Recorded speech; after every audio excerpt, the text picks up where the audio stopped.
작년 이맘때 최고 이제 10만 7,500원을 찍었었어요. 그러다가 지난달에 최저로 5만 900원을 찍었는데요. 거의 반토막 난 겁니다. 1년 만에요. 그러다가 이렇게 또 3개월 주가를 한번 보면요. 어쨌든 최저를 찍고 최근 한 달 사이에 또 30% 이상 급격히 올라온 상태예요. 주가 참 어려운 것 같습니다. 구독, 좋아요, 알림 설정까지. 안녕하세요. 약국계 김약사입니다. 오늘은 약국계 주식 리뷰, 적자에서 흑자 전환이 기대가 되는 바이오 주식의 3분기 실적과 전망을 알아보려고 하는데요. SK바이오팜과 ABL 바이오에 대해서 알아보겠습니다. 먼저 SK바이오팜인데요. 3분기 실적을 먼저 보면요. 매출이 연결 기준 888억 원으로 작년 3분기 대비 270% 상승했고 증권사 추정보다 22% 더 성장했습니다. 영업이익은 92억 적자로 증권사 추정 180억 적자보다 굉장히 더 좋은 성과를 보였습니다. 이렇게 좋은 성과를 보인 이유는 세노바메이트의 라틴 아메리카 계약금이 약 200억 원 전량 인식됐고요. 두 번째로 엑스코프리의 견조한 성장세인데요. 미국에서의 매출이 YOY 대비 173%나 성장했다고 합니다. 세 번째는 그 완제의약품과 원료의약품의 매출이 다량 인식됐고, 마지막으로는 전분기 대비 판관비도 소폭 감소했다고 합니다. SK바이오팜은 좀 주가를 볼 필요가 있을 것 같아요. 먼저 1년 주가 흐름을 보시겠는데요.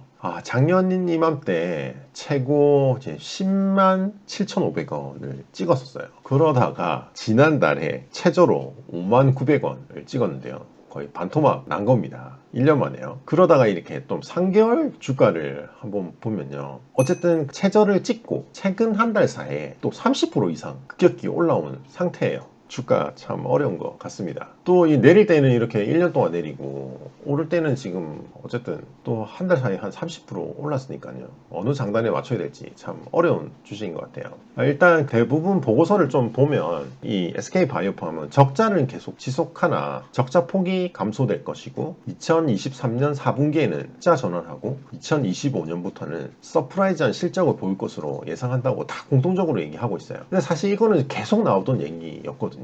그래도 주가는 저는 흐름을 보이고 있습니다. 어쨌든 팩트와 주가는 참 상관관계가 있는 건가 좀 의문이 드는데요. 지금 먼저 이 표는 분기별 엑스코프리의 US 매출액을 한번 보시면 그래프 너무 좋죠. 계속 엑스코프리는 성장하고 있습니다. 굉장히 잘 성장하고 있어요. 경쟁 약물과 엑스코프리 출시 시점에 따른 처방수 비교를 봐도 엑스코프리가 확실하게 처방수에서 우위를 점하고 있는 거 보실 수 있어요. 그래서 분기별 매출액의 상승세와 경쟁 약물과 처방수 비교를 볼 때도 시점의 차이일 뿐, 어쨌든 흑자로 전환할 거는 큰 흐름은 맞아 보입니다. 그 SK바이오팜이 3분기부터는 대면 영업을 시작하면서 이런 학회라든지 부스도 참가 예정에 있고요. 굉장히 홍보 마케팅에 이제 주력할 것으로 보입니다. 특별히 2023년 상반기에는 미국 내 TV 광고를 계획하고 있다고 해요. TV 광고는 어쨌든 삶의 질 개선이 중요한 뇌전증 환자와 일반인 대상으로 엑스코프리의 효과에 대한 홍보를 극대함으로써 매출 성장에 굉장히 큰 긍정적인 요소로 작용할 수 있을 것 같고요. 어쨌든 이런 것들이 4분기에는 흑자 전환이 어쨌든 기대되는 근거들이 될 수 있을 것 같아요. SK바이오팜은 최근에 또 좋은 소식들도 몇 가지 있는데요. 먼저 자체 개발한 웨어러블 디바이스 제로글래스 TM과 제로 와이어드 TM이 CES 2023년 혁신상을 수상했다고 하고요.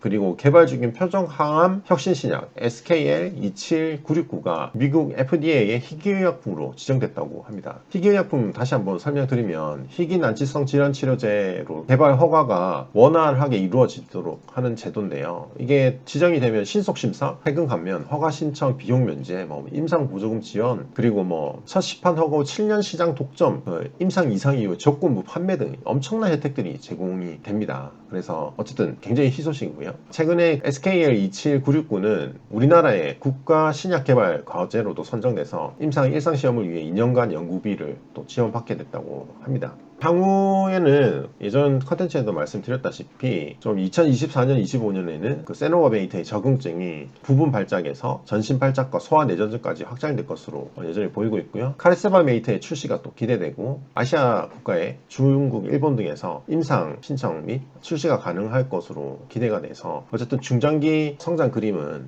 완성되어 가고 있는 것 같습니다. 여전히 연구개발과 직판으로 인한 그 적자가 지속되고 있지만 어쨌든 마케팅 마케팅 대비 처방수가 흑자로 돌아선 상황이고 너무 좋은 약을 가지고 있기 때문에 글로벌 내질환 제약서로 충분히 도약할 수 있을 거라고 생각합니다. 개인적으로 주가에 대해서 제 개인적인 의견을 말씀을 드리면 어쨌든 적자에서 흑자로 되기 전 잘 모아가는 게 좀 좋지 않을까라고 생각이 들고 최근에 그 반등도 그러한 모멘텀으로 생겼던 것 같아요. 그래서 이런 성장이 계속 된다면 어쨌든 이 주식은 5만원을 바닥으로 하고 좀 변동성은 클 걸로 예상하지만 쭉 상승할 수 있는 회사지 않을까라고 보입니다. 어쨌든 표적 항암제와 다른 파이프라인 확장 및 가지고 있는 현금을 바탕으로 지금 한 3천억 정도 현금 가지고 있대요. 그래서 다른 약물이나 파이프라인 확장에도 관심을 가지고 있다는 걸로 알고 있는데요. 어쨌든 잘 이 회사도 눈여겨보면서 포트폴리오 안에 두는 거 굉장히 성공 가능성이 높다고 보고 있습니다.